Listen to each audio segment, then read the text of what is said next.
بسم اللہ الرحمن الرحیم۔ اعوذ باللہ من الشیطان الرجیم، بسم اللہ الرحمن الرحیم۔ عزیز طلبہ کرام، آج ہم اصول الفقہ للمظفر کا سبق نمبر 112 پڑھنے جا رہے ہیں، اور آج انشاءاللہ ہم بیان کریں گے عام اور خاص سے مربوط ایک اور بحث کو، جو کہ مخصص متصل اور مخصص منفصل کے بارے میں ہے۔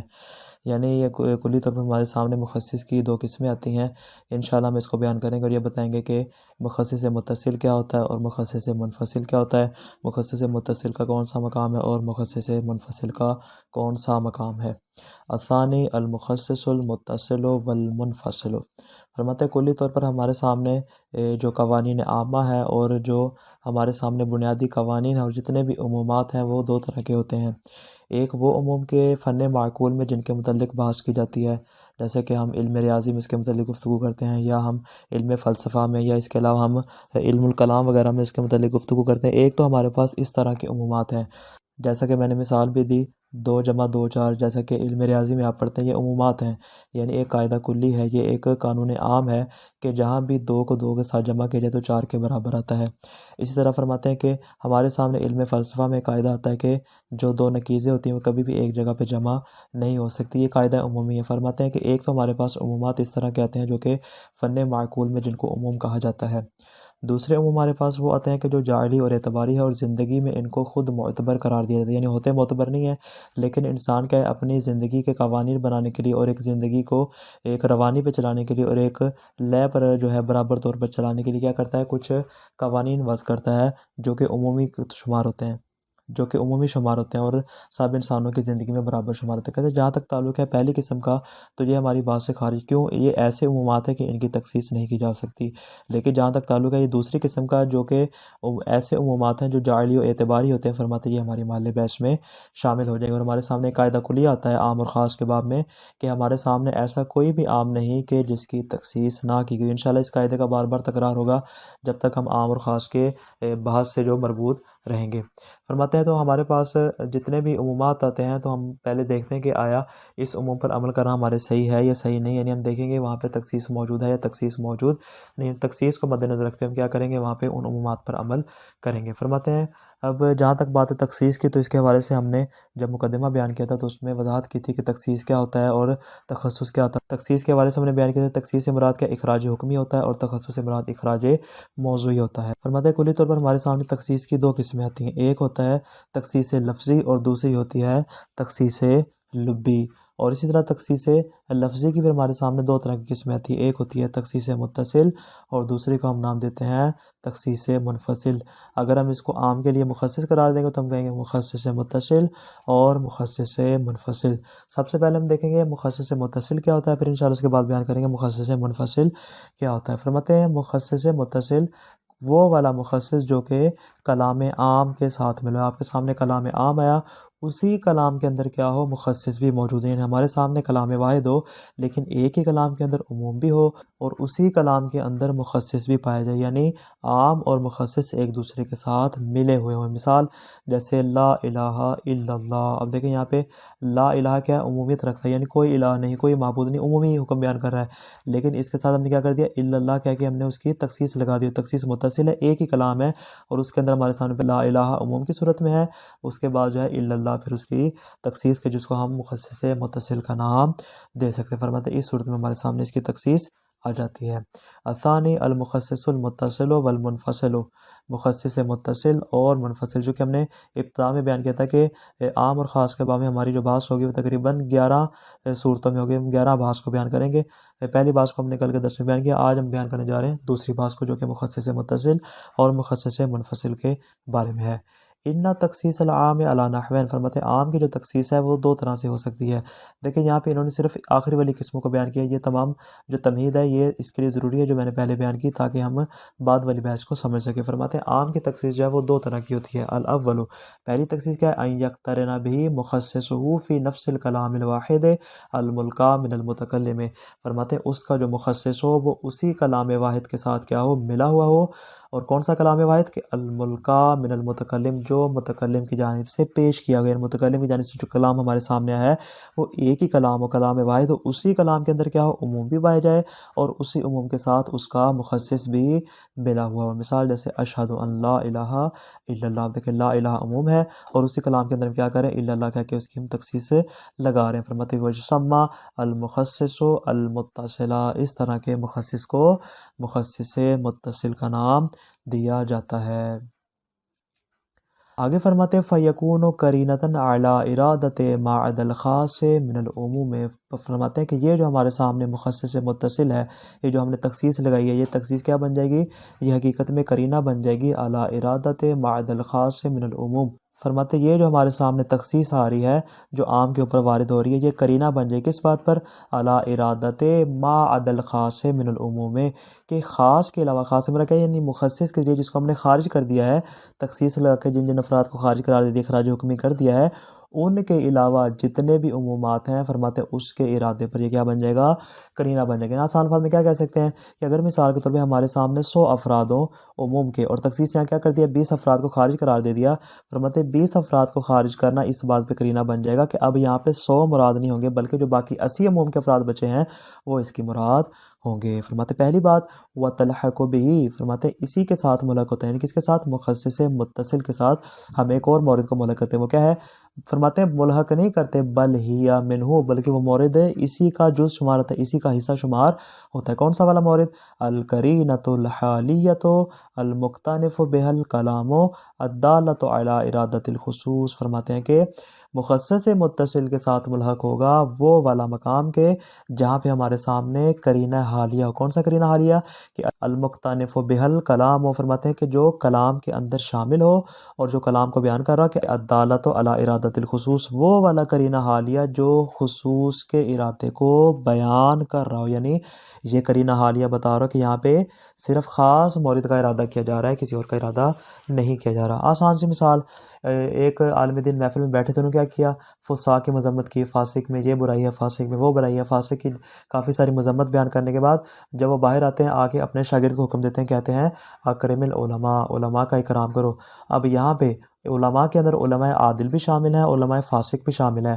لیکن یہاں پہ قرینہ حالیہ بنے گا چونکہ جو عالم صاحب تھے انہوں نے کیا کیا، انہوں نے مذمت کی علماء فاسقین کی، لہذا انہوں نے جو اکرام کا حکم دیا ہے وہ صرف علماء عدول کا حکم دیا ہے، علماء فاسق کا حکم نہیں دیا۔ فرماتے یہاں پہ یہ قرینہ حالیہ اس بات پر دلیل بن جائے گا کہ ان کا کلام جو ہے وہ صرف خاص کا ارادہ کر رہا ہے، بطور عام بیان نہیں کر رہا، لیکن کس صورت میں، علی وجہ یصح تعویل المتکلم علیہا فی بیان مرادہ، فرماتے اس صورت میں کہ متکلم کے کلام کو اس کی مراد کو بیان کرنے کے اعتبار سے اس پر بھروسہ کرنا اور اس پر اعتماد کرنا بھی صحیح ہو، یعنی ایسا قرینہ حالیہ ہو کہ اس صورت میں ہم کیا کر سکتے ہیں، متکلم کے کلام پر عمل بھی اور بھروسہ بھی کر سکتے ہوں۔ یہاں تک بات ہوگی ہماری مخصص متصل کے حوالے سے۔ اب بیان کر رہے ہیں دوسری قسم کو، مخصص منفصل کو۔ فرماتے ہیں مخصص منفصل کیا ہوتا ہے، جیسا کہ اس کے نام سے ظاہر یعنی منفصل ہو، جدا ہو، یعنی ایسا مخصص جو جداگانہ اور مستقل کلام ہے۔ یعنی متصل میں ہم نے کیا کہا تھا کہ متصل میں اسی کلام کے اندر عموم بھی ہوتا ہے اور اسی کے ساتھ اس کی تخصیص بھی موجود ہوتی ہے، لیکن مخصص منفصل میں کیا ہوتا ہے کہ ایک کلام کے اندر عموم پایا جاتا ہے اور پھر دوسرا کلام آتا ہے، اس کے اندر جو ہے وہ تخصیص پائی جاتی ہے، یعنی کلام یعنی عام الگ کلام ہے اور خاص کیا ہو، الگ کلام ہے۔ مثال پہ غور کیجیے، جیسے اکرم العلماء، علماء کا اکرام کرے، پورا جملہ ہے جو کہ عموم کو بیان کرے، جتنے بھی علماء ہیں جس طرح کے بھی ہیں، چاہے عادل ہیں چاہے فاسق ہیں، جس شعبے سے بھی تعلق رکھتے ہیں، ہر قسم کے علماء کا کیا ہے، اکرام کرنا تمہارے لیے ضروری ہے، یہ عموم آ گیا۔ پھر ہم تھوڑی دیر بعد کیا تھا، دوسرا حکم آتا ہے کہ لا تکرم الفساق من العلماء، کہ جو علماء فساق ہیں ان کا اکرام نہ کرو۔ اب یہاں پہ یہ کیا ہے، یہ مخصص منفصل بن جائے گا اور کیا کرے گا، اس اکرم العلماء والے کی تخصیص کر دے گا اور بیان کرے گا یہاں پہ جو علماء سے مراد ہے وہ فقط علماء عدول مراد ہے۔ کیوں، اس لیے کہ جو دوسرا حکم ہے تخصیص کی صورت میں، جو تخصیص منفصل ہے، اس نے بیان کیا کہ علماء فاسق کا اکرام نہیں کیا جائے گا۔ غور کیجیے گا، الثانی اللہ یقترن بہ مخصصہ فی نفس الکلام، فرماتے ہیں کہ ایسا مخصص جو کہ خود کلام کے ساتھ ملا ہوا نہ ہو، بل یرد فی کلام آخر، بلکہ ایک دوسرے کلام میں وارد ہو، کہ مستقلاً جو دوسرا کلام بھی کیا ہو مستقل ہو، جدا ہو، اپنی ایک الگ حیثیت رکھتا ہو، اس کے ساتھ اس کا کوئی تعلق نہ ہو۔ اب اس میں فرق نہیں ہے، قبلہ ہو چاہے یہ مخصص اس عام سے پہلے آ جائے، اور بعدہ ہو یا اس کے بعد جائے۔ مولا پہلے کیا کہتا ہے لا تکرم الفساق من العلماء، علماء فاسق کا اکرام نہ کرو، بعد میں کیا کرتا ہے دوسرا عام والا کلام لیتا ہے اکرم العلماء، تو مراد کیا ہوگی اس اکرم العلماء سے جو ہماری علماء مراد ہوگی علماء عدول ہوں گے، علماء فاسق ہماری مراد نہیں ہوں گے۔ فرماتے ہیں اس میں فرق نہیں ہے کہ جو کلام مستقل آ رہا ہے چاہے اس عام سے پہلے آ جائے یا بعد میں آ جائے۔ وَيُسَمَّى الْمُخَصِّصُ الْمُنْفَصِلَ، اس طرح کے مخصص کو مخصص منفصل کا نام دیتے ہیں۔ فَيَكُونُ أَيْضًا قَرِينَةً عَلَى إِرَادَةِ مَا عَدَى الْخَاصِ مِنَ الْعُمُومِ، فرماتے ہیں یہ بھی کیا کرے گا، یہ صرف خاص کے علاوہ باقی عموم کے جتنے بھی افراد بچیں گے ان کے ارادے پر قرینہ اور دلیل بن جائے گا۔ کل اول، جس طرح کے مخصص متصل کے حوالے سے بیان کیا کہ اگر 100 افراد ہیں، 100 میں سے بھی 20 افراد کو خارج کر دیا ہے تو باقی جو 80 افراد بچیں گے ان کے ارادے پر یہ کیا بن جائے گا، قرینہ بن جائے گا۔ آگے فرماتے ہیں فَإِذًا، بس یہاں پہ ہم بطور کلی دونوں قسموں کو دیکھیں گے، ہمارے سامنے مخصص متصل بھی آ گیا اور ہمارے سامنے مخصص منفصل بھی آ گیا۔ فرماتے ہیں اب دونوں قسموں کو ملائیں تو ہمارے سامنے ایک مورد اشتراک آتا ہے کہ جہاں پر دونوں قسمیں اکٹھی ہوتی ہیں، اور ہمارے سامنے ایک مورد افتراق آتا ہے کہ جہاں پر دونوں قسمیں ایک دوسرے سے جدا ہوتی ہیں۔ فرماتے ہیں جہاں تک تعلق ہے مورد اشتراک کا تو دونوں میں مورد اشتراک یہ ہے کہ مخصص متصل اور مخصص منفصل دونوں کے دونوں متکلم کی مراد جدی کو بیان کرتے ہیں، یعنی متکلم نے جس چیز کا ارادہ کیا جو بیان کرنا چاہتا ہے، مخصص متصل بھی اس کو بیان کرتا ہے کہ اس نے عموم کو مراد نہیں لیا بلکہ اس تخصیص کو مراد لیا ہے، اور مخصص منفصل بھی اس بات کو بیان کرتا ہے کہ مولانا نے عموم کو مراد نہیں لیا بلکہ یہاں پر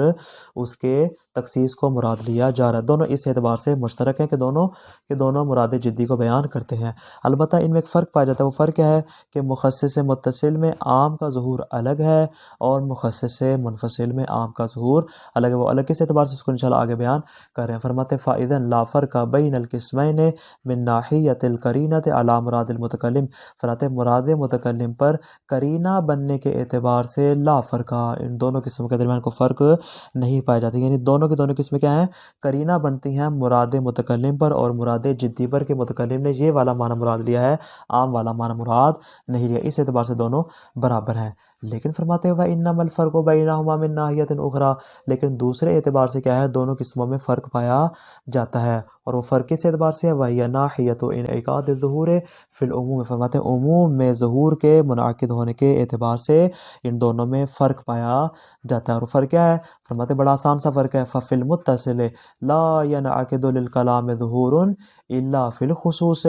وَفِي الْمُنْفَصِلِ يَنْعَقِدُ ظُهُورُ الْعَامِ فِي عُمُومِهِ، فرماتے ایک فرق ہے بنیادی کیا کہ جہاں تک تعلق ہے مخصص متصل کا، چونکہ وہاں پہ کیا ہوتا ہے کہ ہمارے سامنے ایک ہی کلام ہوتا ہے اور اس کلام کے اندر پہلے عموم ہوتا ہے اور عموم کے بعد کیا ہے اس کی تخصیص آ جاتی ہے۔ فرماتے قبل اس کے کہ کلام میں عموم کا ظہور منعقد ہو، خاص اپنا ظہور پیدا کر لیتا ہے، یعنی خاص کیا کرتا ہے، عام کے ظہور کو آنے ہی نہیں دیتا بلکہ اس سے پہلے کیا کرتا ہے، اپنے ظہور کو بیان کر دیتا ہے۔ فَفِي الْمُتَّصِلِ لَا يَنْعَقِدُ لِلْكَلَامِ ظُهُورٌ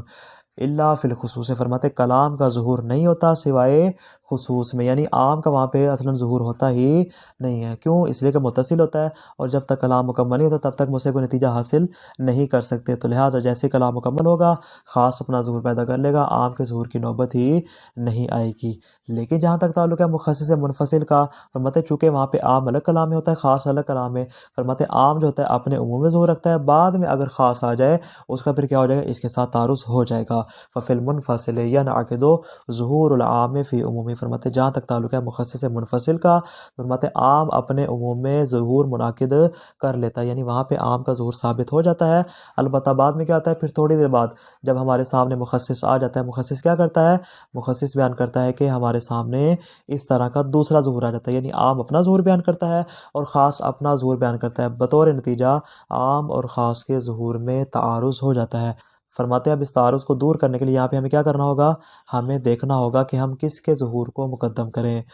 تو علماء یہاں پہ فرماتے ہیں کہ ہم خاص کے ظہور کو عام کے ظہور پر مقدم کریں گے۔ البتہ یہ تقدیم کس طرح ہوگی، ہمارے پاس کیا دلیل ہے، فرماتے کلی طور پر ہمارے سامنے دو طرح کے نظریات ہیں، ایک صاحب کفایہ کا ہے، دوسرا جو ہے مرزا نائینی رحمہ اللہ کا ہے۔ صاحب کفایہ کیا فرماتے ہیں، کہتے ہیں چونکہ دلیل خاص دلیل عام سے اقویٰ ہوتی ہے، یعنی دلیل عام ہوتی وہ قوی ہوتی ہے لیکن جو دلیل خاص ہوتی ہے وہ اقویٰ ہوتی ہے، اس کی نسبت زیادہ بہتر ہوتی ہے اور زیادہ مراد متکلم کو واضح کر رہی ہوتی ہے۔ فرماتے اس بنا پر ہم کیا کرتے ہیں، دلیل خاص کو دلیل عام پر